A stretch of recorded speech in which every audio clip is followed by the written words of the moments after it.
Mheshimiwa Spika, kuna wakati vijana hufuata mkumbo wa uhalifu kwa ushabiki. Ninatambua kwamba vijana wengi waliokamatwa na kushtakiwa kwa makosa ya uhaini hawakujua wanachokifanya.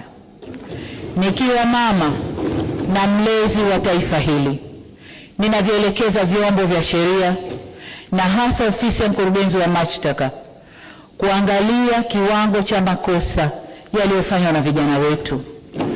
Kwa wale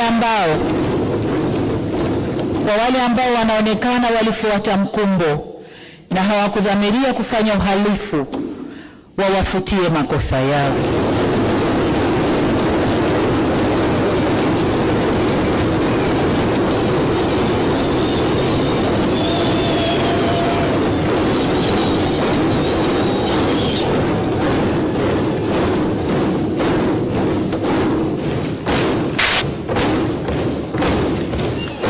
Asante waheshimiwa wabunge, nashukuru.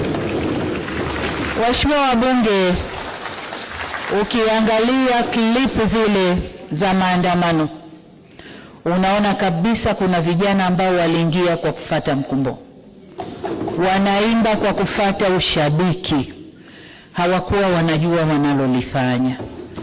Kwa hiyo kama mlezi, kama mama, ndio maana naelekeza vyombo vya ulinzi na usalama, hasa ofisi ya DPP, kuchuja viwango vya makosa, na kwa wale waliofuata mkumbo basi waseme nao kisha wawaachie waende kwa wazazi wao.